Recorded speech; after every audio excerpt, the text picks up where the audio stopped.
How many numbers between 74 and 25,556 are divisible by 5? Let's solve this question.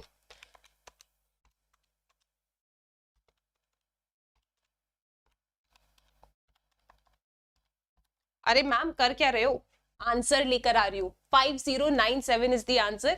आओ फटाक सीधे इसको चेक करते हैं. आंसर बिल्कुल सही है, ऑप्शन बी. किया कैसे मैंने इस क्वेश्चन को सॉल्व? बच्चों, मैथ्स में ना हमारे पास कुछ ट्रिक्स होती हैं जिनके थ्रू हम अपने क्वेश्चंस को बहुत जल्दी जल्दी सॉल्व कर सकते हैं. और अगर आप देखो तो जो भी ट्रिक्स मैं आपके साथ आज के इस सेशन में डिस्कस करने वाली हूँ वो तुम्हारे एग्जाम से रिलेवेंट भी है और इनके ऊपर क्वेश्चंस पूछे गए हैं. ठीक है, तो welcome to Unacademy CA 360 foundation. I am Shivani Sharma, your paper 3 quantitative aptitude educator. And yes, आज के इस सेशन में हम मोस्ट यूज्ड ट्रिक्स को डिस्कस करने वाले हैं जो यार आपके एग्जाम के लिए बहुत ही ज्यादा इंपॉर्टेंट है. तो आओ फटाफट सबसे पहले इस वाले क्वेश्चन में मैंने कौन सी ट्रिक लगाई है इसके लॉजिक को समझ के आते हैं. तो बच्चों, सबसे पहले कभी भी अगर तुम्हारे पास इस तरीके का सवाल आए कि how many numbers are divisible by particular number, जैसे आप यहां देखिए इस क्वेश्चन में क्या था आपके पास, how many numbers between this and this are divisible by 5. कितने नंबर्स डिविजिबल होंगे किसी पर्टिकुलर नंबर से. तो जब भी ऐसे क्वेश्चंस आपसे पूछे जाए तो आपको पता है क्या करना होता है. आप अपने इस नंबर को देखिए 74, 5 से डिवाइड कर दो. तो जब तुमने 74 को 5 से डिवाइड किया तुम्हें 14.8 मिला. डेसिमल में आ रहा है, खुश हो जाओ क्योंकि उसे इग्नोर करना है और ट्रिक हमारी लग जाएगी. उसके बाद 25,556 है, सो 25,556 को आप 5 से डिवाइड कीजिए. अगेन 5111.2 आ रहा है, डेसिमल में आ रहा है, खुश हो जाइए, डेसिमल को इग्नोर कर दीजिए. आप क्या करेंगे, 5111 में से 14 को माइनस कर दीजिए, आपके पास 5097 आ गया. अब इसे एकदम डिटेल में मैं आपको समझा देती हूँ. जैसे सबसे पहले इन्हें बोला है, सेम ही क्वेश्चन है, how many 3 digit numbers are divisible by 7. तो सबसे पहले तो तुम पहला 3 डिजिट नंबर लिख दो 100 और लास्ट 3 डिजिट नंबर क्या है 999.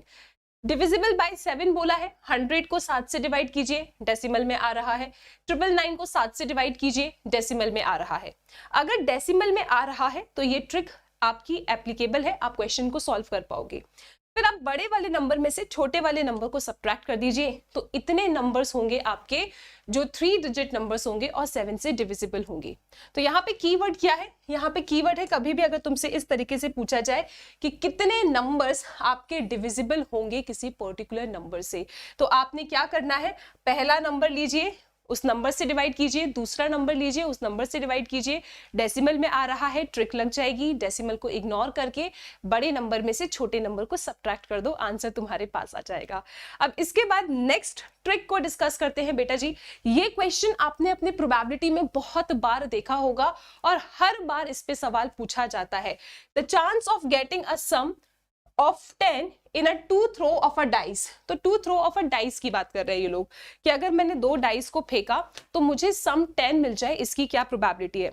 अगर आप इस क्वेश्चन को नॉर्मली करोगे तो पता है आप क्या करने वाले हो, आप बैठ के सोचोगे कि सम 10 कैसे आ सकता है, कि पहली डाइस पे 4 आ गया हो, दूसरे पे 6 आ गया हो, फिर इसी तरीके से बैठ के आप सारे के सारे आउटकम्स लिखोगे.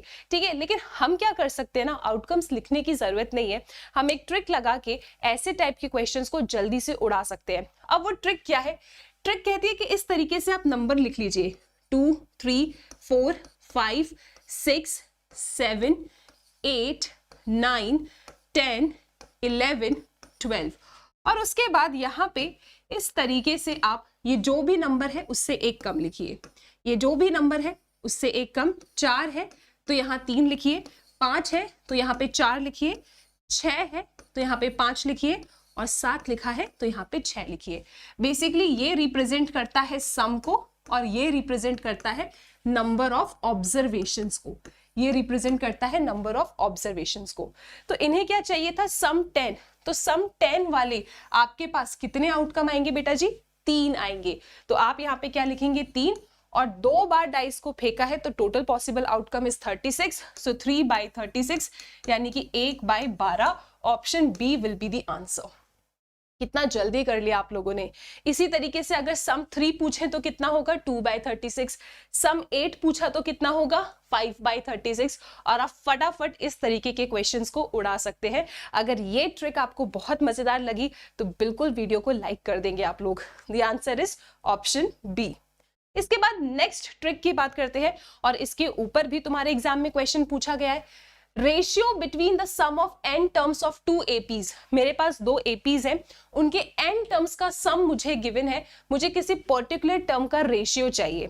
ठीक है, मेरे पास AP है, उनके n टर्म्स के सम का रेशियो दिया है, और किसी पर्टिकुलर टर्म का रेशियो अगर मुझे चाहिए तो मैं क्या करूंगी, जो भी टर्म का मुझे रेशियो चाहिए उस टर्म को मैं ट्वाइस करके 1 से सब्ट्रैक्ट करूंगी।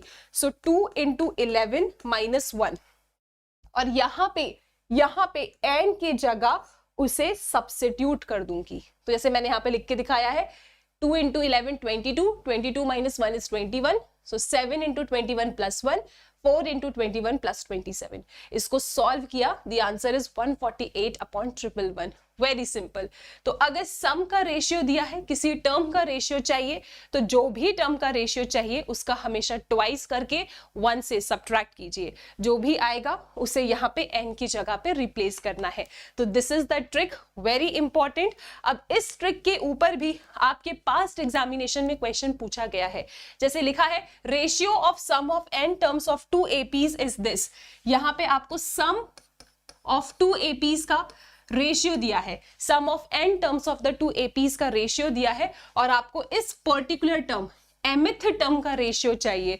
तो जिस भी टर्म का रेशियो चाहिए उसका हमेशा ट्वाइस करके 1 से सब्ट्रैक्ट करो, और यहाँ पे n को रिप्लेस कर दो। तो तुम्हारे पास क्या आएगा 2m - 1, n को इससे रिप्लेस किया, +1 डिवाइडेड बाय 2m - 1 - 1। सो यार ये तो कट गया, तुम्हारे पास आ रहा है 2m/2m - 2। यहां से 2 कॉमन लेके काट दो तो आपके पास आंसर आ जाता है option D. Option D is the answer. है ना मजेदार ट्रिक? ऐसे ऐसे क्वेश्चंस को आप जल्दी जल्दी उड़ा सकते हो अगर आपको ये ट्रिक्स याद हैं। इसीलिए ये वीडियो आप लोगों के लिए बनाया जा रहा है ताकि आप इस टाइप के क्वेश्चंस को भी उड़ा दें। अभी ये वाली ट्रिक भी बहुत अच्छी लगती है, और मैं इस ट्रिक को बोलती हूँ कि तेरा मुझसे है पहले का नाता कोई, ये कहां से आ गया ना बताता कोई। मतलब क्या है, अगर आपको क्वेश्चन में गिवन है कि mth टर्म तुम्हारा n है और nth टर्म तुम्हारा m है, तो बताइए ना pth टर्म क्या है। अगर तुम बच्चों यहाँ पे ध्यान से देखो ना, तो यार ये और ये, तो ये और ये इनका स्वैप हुआ है, राइट। mth टर्म n है, nth टर्म m है, right, they have some relation. But ये कहां से आ गया, कोई नहीं बता रहा। आपसे क्या पूछा जा रहा है, pth टर्म बताओ। तो pth टर्म कैसे बताओगे, इन दोनों को ऐड करके p सब्ट्रैक्ट कर दो, that will be the answer. Very simple. ठीक है, मैं आपको एक क्वेश्चन दिखाती हूँ उसके ऊपर। जैसे यहाँ पे आप देखो, यहाँ इन्हें बोला है कि 64th टर्म क्या है 13 है, और फिर 13th टर्म क्या है 64 है। देखो ना, सिर्फ वैल्यूज आपकी यहाँ पे चेंज हुई है। तो तेरा मुझसे है पहले का नाता कोई।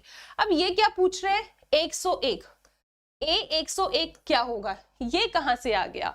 तो इसको बताने के लिए हम क्या करेंगे, इन दोनों को ऐड करेंगे 13 + 64 एंड माइनस कर देंगे 101। लेट्स सी कितना आ रहा है ये। So 13 + 64 - 101, we are getting -24। So I hope आपको ये ट्रिक याद रहेगी। और देखो इसके ऊपर भी सवाल पूछा गया है, pth term of an AP is Q, है ना। आओ इसको फटाक सीधे लिखते हैं। pth टर्म क्या है बेटा जी, Q है, and it's qth term. qth term क्या है बेटा, if pth term of a AP is Q and its qth term is P। यहां पे इन्हें बोला है कि जो pth टर्म है आपके AP का दैट इज Q, एंड जो qth टर्म है आपके AP का that is P, then what will be the value of the rth term. ये देखो, तेरा मुझसे है पहले का नाता कोई, जो चीज यहां लिखी है वही स्वैप हो गया है। अब ये तुमसे पूछ रहे rth टर्म, ये कहां से आ गया ना बताता कोई। तो हम बताते हैं कहां से आया। इन दोनों को आप जोड़ देंगे और यहां पे -r कर देंगे। The answer is Q + P - R, मतलब ऑप्शन बी।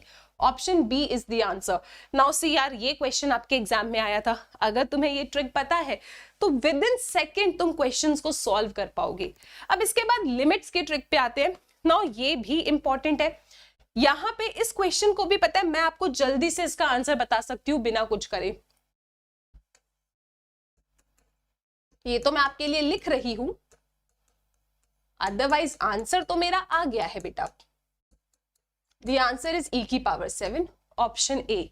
अब ये क्या किया मैम आपने, तो बेटा बेसिकली यहाँ पे एक ट्रिक लग रही है, और वो ट्रिक क्या है कि अगर कभी भी लिमिट रखने पे 1 टू दी पावर इंफिनिटी हो रहा है, जैसे अगर x की जगह मैंने इंफिनिटी रखी यहाँ पे और यहाँ पे, तो 1 upon infinity 0, 1 to the power 7 into infinity infinity, तो 1 टू दी पावर इंफिनिटी का फॉर्मेट आ रहा है अगर मैं लिमिट को रख रही हूं।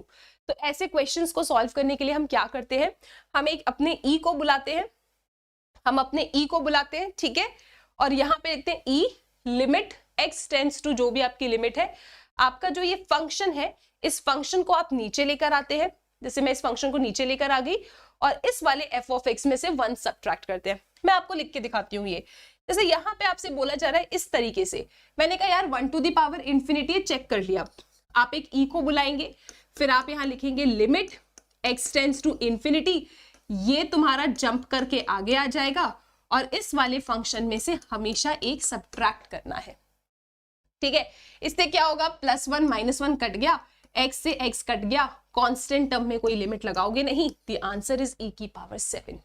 ओके अगर 1 टू दी पावर इंफिनिटी बन रहा है तो आप e को बुलाएंगे, लिमिट रखेंगे, इसको आगे फेंकिए और इसमें से एक सब्ट्रैक्ट करो, आपका आंसर आ जाता है। वेरी इंपॉर्टेंट, इस पे बेस्ड क्वेश्चंस आपके मॉड्यूल में है बच्चों। इसका आंसर मैं आपको देख के बता सकती हूँ, the answer is option B. अगर कभी भी तुम्हारे पास यहाँ पे इस तरीके से लिखा है कि limit x tends to infinity, ठीक है, और फंक्शन अपॉन फंक्शन है, मतलब पॉलिनोमियल अपॉन पॉलिनोमियल है, तो आप क्या करोगे, आप देख रहे हो कि अगर तुमने इंफिनिटी यहाँ रख दी और इंफिनिटी यहाँ रख दिया तो ऊपर भी इंफिनिटी आ जाएगा, नीचे भी इंफिनिटी आ जाएगा। तो ये जो ट्रिक मैंने लगाई है, ये ट्रिक तब एप्लीकेबल होती है जब ऊपर और नीचे दोनों जगह इंफिनिटी आ रहा है। तो ऐसे क्वेश्चंस को सॉल्व करने के लिए हम क्या कर सकते हैं, हम सिर्फ और सिर्फ अपने x की हाईएस्ट पावर को देखते हैं। तो बेटा अगर तुम्हारी x की हाईएस्ट पावर बराबर है, जैसे इस केस में था, x की हाईएस्ट पावर 2 है ऊपर भी और x की हाईएस्ट पावर नीचे भी क्या है, 2 है। अगर x की हाईएस्ट पावर दोनों जगह सेम है तो आपका आंसर क्या होता है, इसका कोएफिशिएंट डिवाइडेड बाय इसका कोएफिशिएंट, तो 2/4 यानी कि half. This is the answer. लेकिन न्यूमरेटर की पावर बड़ी है डिनोमिनेटर की पावर से, ठीक है, और इन दोनों कोएफिशिएंट्स का प्रोडक्ट पॉजिटिव आ रहा है, द आंसर इज इंफिनिटी। और अगेन न्यूमरेटर की पावर डिनोमिनेटर की पावर से बड़ी है, लेकिन इन दोनों कोएफिशिएंट्स का प्रोडक्ट नेगेटिव आ रहा है, द आंसर इज -इंफिनिटी। ज्यादा टेंशन मत लो, आप सिर्फ ये दोनों भी याद कर लोगे तो भी आपका काम चल जाएगा, ठीक है। अगर दोनों पावर्स बराबर है तो सिंपल कोएफिशिएंट डिवाइडेड बाय इसका coefficient, that is the answer, जो मैंने इसमें आपको बताया। दोनों की पावर बराबर है, न्यूमरेटर डिनोमिनेटर में वेरिएबल की, तो answer will be 2/4, that is half. अगर न्यूमरेटर की पावर कम है डिनोमिनेटर की पावर से, द आंसर इज 0। जैसे अब आप इस क्वेश्चन को देखो बेटा जी, यहाँ पे न्यूमरेटर की पावर क्या है बेटा, न्यूमरेटर की पावर है 1, डिनोमिनेटर की पावर है 3, ठीक है, हाईएस्ट पावर। न्यूमरेटर की पावर कम है डिनोमिनेटर की पावर से, तो आंसर क्या आएगा इसका, 0 आएगा। हमने यही पढ़ा है अभी, अगर न्यूमरेटर की पावर डिनोमिनेटर की पावर से कम है, द आंसर इज 0। तो हमें जरा सी भी मेहनत नहीं करनी पड़ी और हमने आंसर देखकर ही बता दिया। अब एक और छोटा सा रूल है, that is your LH rule. अब ये LH रूल क्या कहता है कि अगर तुम कभी साधारण तरीके से लिमिट को रख देते हो अपने इस फंक्शन में, जैसे आपने यहाँ पे x की जगह 1 रखा, तो 1 - 1 आपको क्या मिल रहा है, 0/0। अगर कभी डायरेक्टली लिमिट को रखने पे तुम्हें 0/0 इंफिनिटी फॉर्मेट मिल रहा है, तो इस केस में आप क्या कर सकते हो, आप LH रूल लगा सकते हो। LH रूल क्या कहता है, एकदम सिंपल तरीके से बताऊंगी आपको। वो ये कहता है कि आप सेपरेटली अपने न्यूमरेटर और डिनोमिनेटर को डिफरेंशिएट करो। जैसे x³ का डेरिवेटिव 3x²। अच्छा, ये ट्रिक उन बच्चों के लिए है जिनको बेसिक डिफरेंशिएशन आता है। 1 का डेरिवेटिव 0, x² का डेरिवेटिव 2x, 1 का डेरिवेटिव इज 0। अब अगर देखो आप, तो ये x से x कट रहा है, अब देखो, अब कोई प्रॉब्लम ही नहीं है। अब जाके आप इसमें लिमिट लगा दो, limit x tends to 1, x की जगह मैंने 1 रखा, the answer is 3/2, option A. मान लो कि ये वाली स्टेप करने के बाद, एक बार डिफरेंशिएट करने के बाद, अगर मैं फिर से लिमिट रख रही हूं और फिर से मुझे 0/0 या इन्फिनिटी फॉर्म मिल रहा है, तो मैं फिर से डिफरेंशिएट करती और फिर लिमिट रखती। ठीक है, अच्छा यहाँ पे डिफरेंशिएशन का फॉर्मूला क्या है बेटा जी? डिफरेंशिएशन का फॉर्मूला जो मैंने यूज किया है दैट इज x की पावर n का डेरिवेटिव n x की पावर n-1 होता है। तो if you have studied differentiation then this trick is for you, otherwise definitely आप इस ट्रिक को स्किप कर सकते हैं। ठीक है, फैक्टराइज करके सॉल्व कर सकते हो। अभी नेक्स्ट है, क्या तुम देख के बता सकते हो कि इनमें से कौन सा ग्राफ तुम्हारा फंक्शन होगा? मैम ऐसे क्वेश्चन एग्जाम में आते हैं, आपकी स्टडी मटेरियल में है और स्टडी मटेरियल बहुत ज्यादा इंपॉर्टेंट है। तो मैं कैसे बताऊंगी कि इनमें से कौन सा ग्राफ फंक्शन है? तो इसके लिए ट्रिक है, और ट्रिक ये कहती है कि कुछ नहीं करना है तुमको, तुम बस चुपचाप से इन ग्राफ पे एक सीधी लाइन खींचो जो y एक्सिस से पैरेलल है। ठीक है, इन सभी ग्राफ पे एक सीधी लाइन खींचो। ठीक है, अब तुम देखोगे यहां पे वो ग्राफ तुम्हारा फंक्शन कहलाएगा जो जहां पे लाइन ने ग्राफ को सिर्फ एक ही पॉइंट पे कट किया है। अगर तुम यहां देखो तो इस लाइन ने इस ग्राफ को बेटा 3 पॉइंट पे कट किया है। ठीक है, इस लाइन ने इस ग्राफ को बेटा 2 पॉइंट पे कट किया है। इस लाइन ने इस ग्राफ को बेटा 2 पॉइंट पे कट किया है। तो अगर एक से ज्यादा पॉइंट पे कट किया है that is not a function. अगर तुम्हारी लाइन तुम्हारी ग्राफ को सिर्फ एक ही पॉइंट पे कट करती है तो वो फंक्शन होता है। So simple. आपके पास जो ग्राफ दिया है उस ग्राफ पे आप y एक्सिस से पैरेलल एक लाइन बनाइए। अगर वो लाइन आपके ग्राफ को सिर्फ और सिर्फ एक पॉइंट पे कट करती है then it is a function. अगर मैं इधर बनाऊंगी 2 पॉइंट पे कट करेगा, 2 पॉइंट इधर बना रही हूँ तो 2 पॉइंट पे कट कर रहा है। अब ये मत कहना मैम ग्राफ से बाहर बना दे क्या? नहीं, आपको ग्राफ पे ही लाइन बनानी होती है। सो बच्चों, ये कुछ इंपॉर्टेंट ट्रिक्स थी जो मुझे आपके साथ शेयर करनी थी। आई होप आपको ये ट्रिक्स सुन के समझ के बहुत मजा आया होगा। इनमें से कौन सी ट्रिक आपको सबसे ज्यादा अच्छी लगी मुझे कमेंट सेक्शन में जरूर बताना। And yes, this is very very helpful. Do let me know आपको कैसा लगा। मिलते हैं अपनी अगली क्लास में। Till then please take care.